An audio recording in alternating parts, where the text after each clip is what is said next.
It's about the restoration of our republic. We want to educate, encourage, enable the power.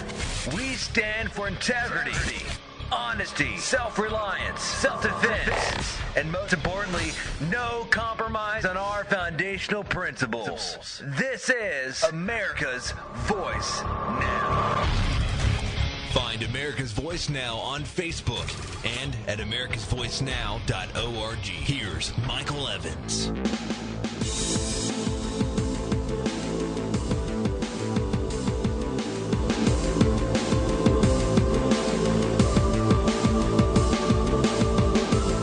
Good morning, America. You're listening to America's Voice Now. My name is Michael Evans. I am your host this morning. You know, there's an enormous amount of information out there this morning in reference to what's going on in the Iranian nuclear negotiations. We're going to talk about that this morning. We're going to talk about the Federal Reserve and how they are driving or making an attempt to drive savings out of existence and drive in money people have into investment instead. The method or the reason behind that is simply because they are, at this point, they've held interest rates down for so long that banks now are looking to charge you to have a savings account. In other words, instead of providing you with an interest rate for maintaining money within a bank, they want to charge you to actually have a savings account, checking accounts as well. They're worried about bank runs, and we're going to talk a little bit more about that. The third topic we're going to handle is the FBI and how they are doing the NSA's domestic dirty work. It's come out now that, you know, we've been hearing all of these official testimony from the NSA that we're not spying on Americans, we're not doing this, we're not reading their emails, we're not listening to their phone calls. All of that has proven to be a misrepresentation and a lie. And the proof of that is the fact that instead of them doing it, they're having the FBI do it on their behalf. Now, you know, amazingly enough, this is the kind of thing that we've been talking about for some time. It's all smoke and mirrors. Everything is a misrepresented argument. Everything is a position that they can take that says, well, we're not doing this. But then as soon as you figure out what they really are up to, you are, you're effectively cornered to the point where you now realize that what they've been doing is lying to us and driving us to a position where, you know, effectively we've been misrepresented to the whole time. In other words, they really are intentionally driving the United States of America into a position of loss, in the sense that we know what's going on. Their job is to try to keep the ball hidden beneath the magic shell. It's a shell game. What they're saying to us is one thing. What they're doing is something completely different. And it's time that America recognized that what we are really doing here is exposing our nation to a level of tyranny that is heretofore unknown to us. I got to tell you, this is a very, very dangerous game. And when the FBI is doing the dirty work for them, they can say under oath, well, we're not spying on Americans. They're not. The FBI is doing it for them. They're then feeding them the information through a series of connections that they have so that they can effectively avoid the legal implications of this. I got to tell you something. When you combine that with our fourth segment, which is going to be the race to militarize America and mark or identify the domestic enemies of the government, we are really, really approaching a very, very dangerous period. And so I just want you to be aware of the implications of this. I want you to start doing your own homework and looking at this. This is at this point, look, the most cynical person can look at this and say, the level of involvement that the government has in terms of intentional damage to the United States is so obvious at this point that one has to begin to wonder, what is the master plan here? Because we're really at a point where you can no longer begin to think, well, perhaps it's all just a coincidental mistake. I mean, really, when you look at what's being done with energy, when you look at what's being done with the fabric of our society, when you look at the militarization of our law enforcement, when you look at what's being done internationally, we are constantly separating ourselves from our old allies and putting our nation in danger. When you look at the spying and the surveillance that's going on, all of these things conspire together. And I'll grant you that it's circumstantial, right? In other words, you can't sit there and point to a specific smoking gun and say, here we go. But on the flip side of the fence, you can't ignore the evidence. In other words, here you've got somebody, to draw an analogy, here you've got somebody that the police have pulled over, and in his car, they find bloody clothes, they find some burglary tools, they find some weapons, they find, all of the evidence that something terrible has occurred. Now, they don't know where it's occurred, and they don't have a body, but they've got all the evidence that points to the fact that somewhere there's a body somewhere.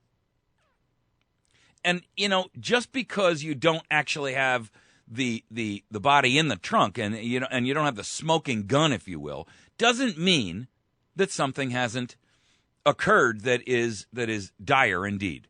And I think that's the problem, is America doesn't want to recognize, because, take the analogy further, the guy that they've pulled over is the pillar of the community, right? And so who wants to think badly of that guy? That's where we find ourselves. There was an article out this morning, which I posted up on our Facebook account, about how Chinese villages are basically vanishing. And in place of that, they're all moving to the cities in Asia, in China especially.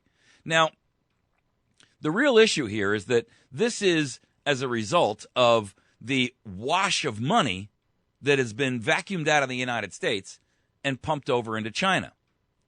And they're vacuuming the resources out of our nation, funneling them into theirs. And then this is Agenda 21 being implemented. But over there, they're emptying their rural areas into their cities because that's the only place you can get work. The alternative is you can sit there and continue to grow rice in a water hole with a buffalo, or you can move to the city and you can drive a limousine. I mean, it's ridiculous. In our nation, they're doing the same thing. They're utilizing the EPA and other agencies to essentially bankrupt America and drive Americans out of the rural marketplaces where they can be captive, where they can be monitored, where they can be contained. If you want food, if you want water, if you want a government job post the coming financial collapse, you're going to have to move to a city. You won't be able to live in rural America. And then, of course, the people who are out there, like the Sierra Club and those groups, they all will have their accomplished goal. A nation that is allowed to go back to nature, shall we say. So, all right, let's jump into our first topic here, because the information that's out there in reference to the Federal Reserve and the Fed's concerns about bank runs is kind of interesting. They're deeply concerned about the fact that Americans are recognizing that the economy is on the verge of implosion. And the global regulators, they are looking for a way to figure out how to limit these bank runs. Simultaneously, the interest rate's been held down for so long that banks are sitting there and trying to figure out a way that they can force people into investment instead of savings. Because by forcing people into investment, what they end up doing is allowing, for all intents and purposes, for the United States to be able to put all of that credit at risk, all of that those dollars at risk. In other words, by forcing money out of savings and into investment, they have the opportunity to vacuum that money up. But they can't get to it if it's in savings accounts. But if you put it in an investment, then it's capital that's at risk. You get it? So what they're looking to do is actually charge you to allow your money to sit in a bank somewhere.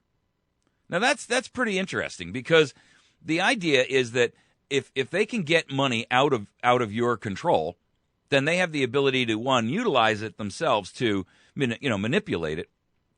But in addition to that, that capital becomes at risk suddenly. And that's not something that Americans, or many Americans, are willing to do. We don't want to always have our capital at risk, especially if you're older and you're a senior. That money is, and the interest that you're earning on it is what you've been living on. That combined with, whatever you get in Social Security or what have you. And, all right, I'll grant you that there are many abuses that occur where you've got, very wealthy individuals who are sitting there collecting Social Security and, they're getting government benefits even though they could easily afford to pay their own way. And the entitlement mentality that America has says, well, I'm entitled to it because I paid into it, so therefore I want it. The problem, of course, with that is that our Social Security system is essentially a Ponzi scheme. Medicare and Medicaid are Ponzi schemes. And now the new healthcare program is basically adding to the Ponzi scheme. The problem with Ponzi schemes is that at some point in time, you run out of new investors to continue to pay off the old investors, and then the whole thing comes down like a house of cards. There are some recent articles out there about how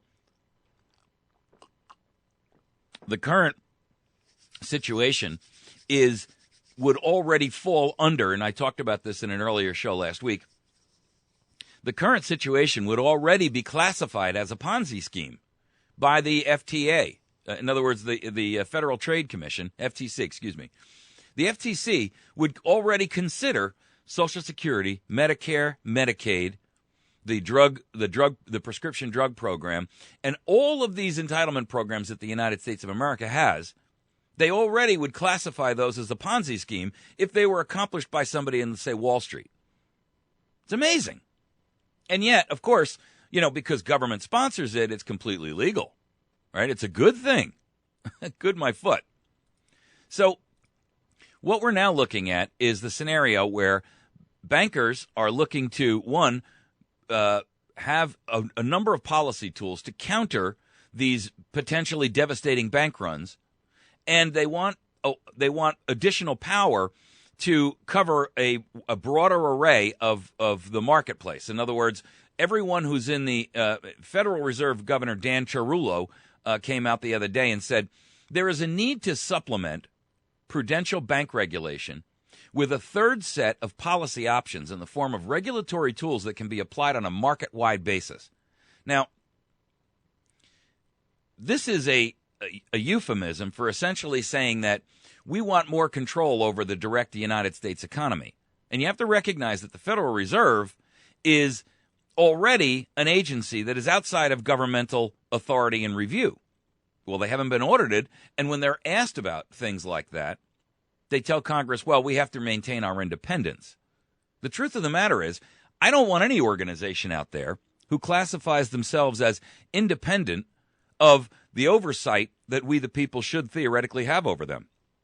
When they carry this much power, this much authority, this much impact on our economy, on our entire economic scenario, and in addition to that, our monetary supply, I mean, it's insane that we have an oligarchy of bankers who effectively run this nation.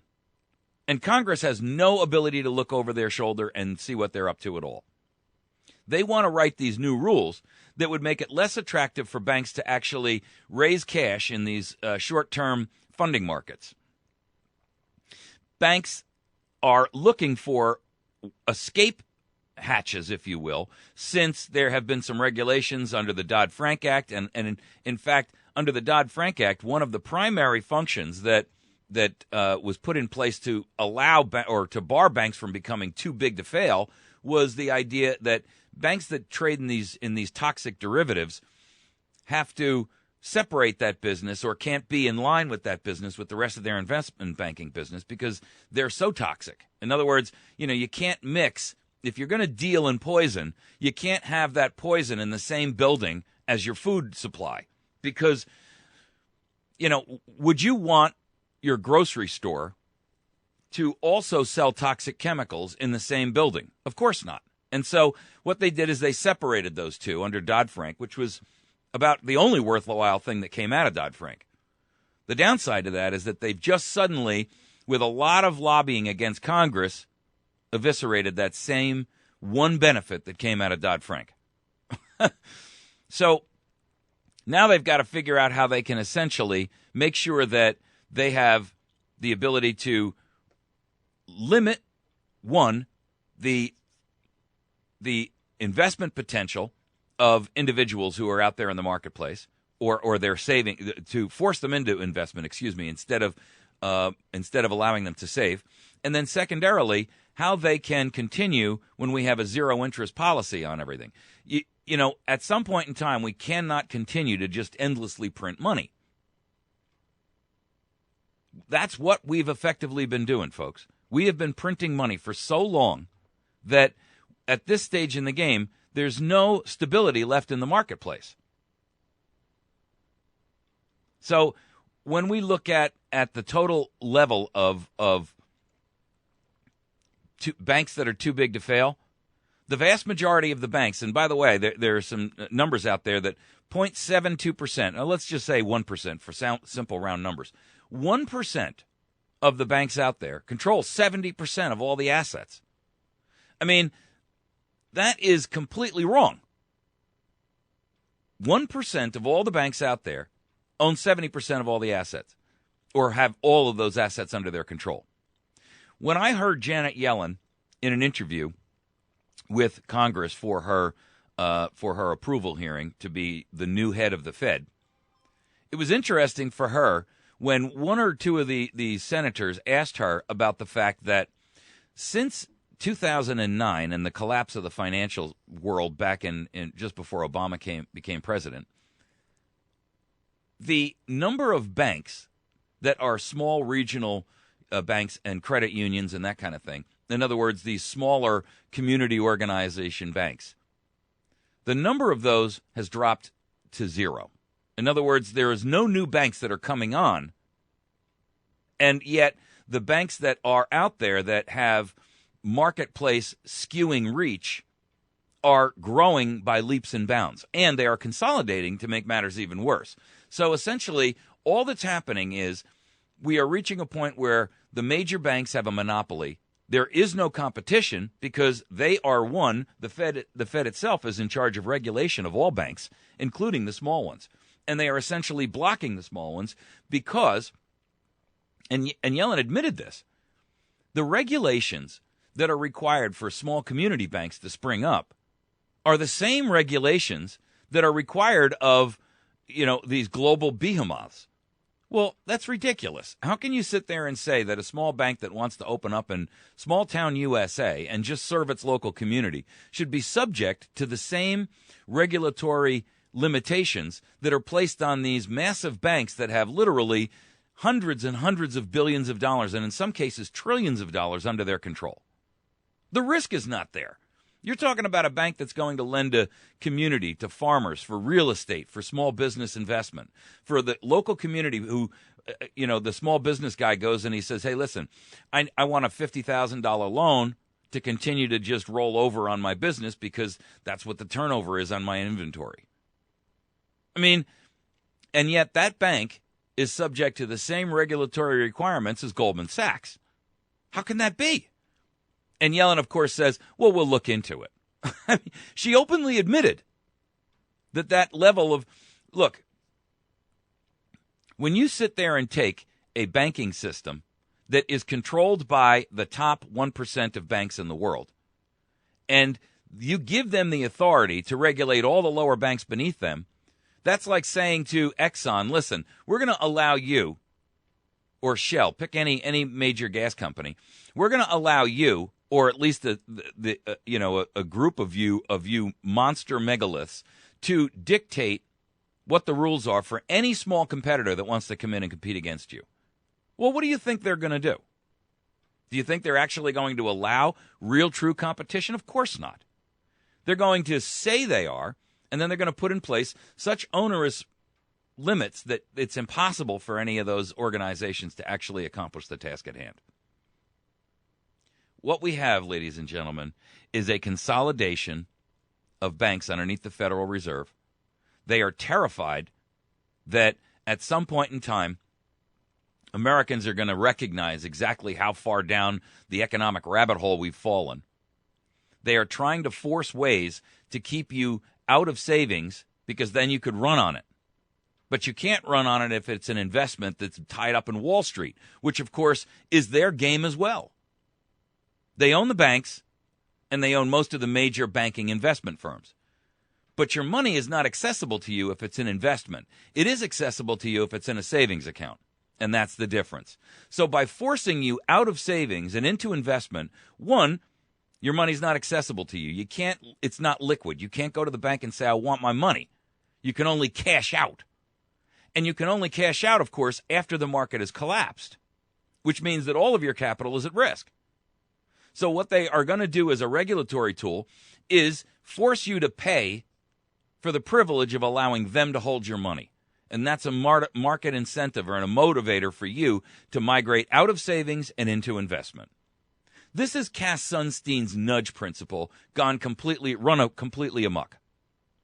And I've got to tell you, when you look at this in the totality of so many other aspects of our country that have completely gone awry and away from the principles of constitutional government and free markets, free thinking, free speech, when you look at the idea that every aspect of our country and the fabric of our society and everything upon which we built this nation is under threat or under direct attack, you got to question, how much longer can this continue?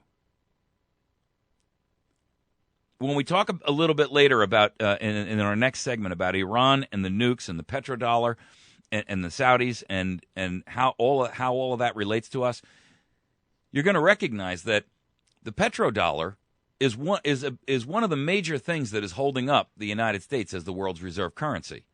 Then when you combine that with the fact that the BRICS companies, which is Brazil, Russia, India, China, and South Africa, and now Australia and a host of other countries who have joined up under BRICS, they want to unseat the dollar as the world's reserve currency. Let me tell you something. If the petrodollar agreement collapses because we've ticked off the Saudis, and if those other groups are simultaneously successful, and they will be, of course, if the petrodollar deal collapses, in replacing the U.S. dollar as the world's reserve currency, we will see a total and utter collapse of the United States currency, which will lead, of course, necessarily to a worldwide economic collapse.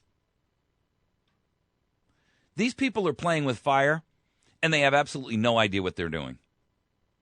And ultimately, they don't really care because, you see, they're all wearing fire protective gear, and we're not.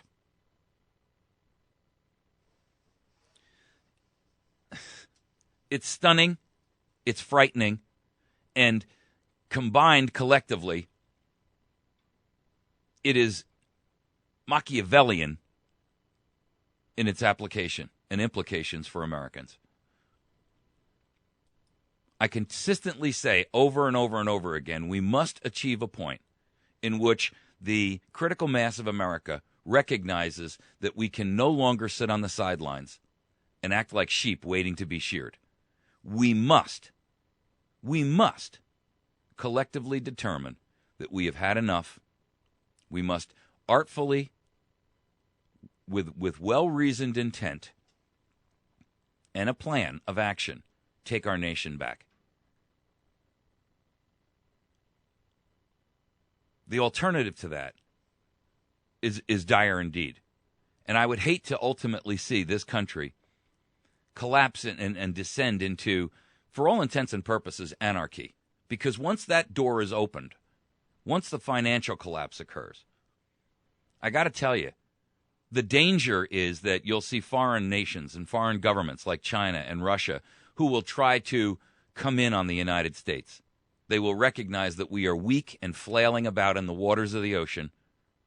And trust me, they are great white sharks. They are our biggest predator. We're going to take a quick break. When we return, we're going to talk about Iran, nukes, the petrodollar, and America, and how all of that interrelates.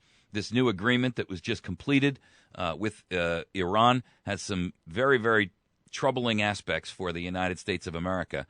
And we're going to talk a little bit about how some of our older partners are accepting that news. You're listening to America's Voice Now. You can find us on the internet, by visiting our website at americasvoicenow.org.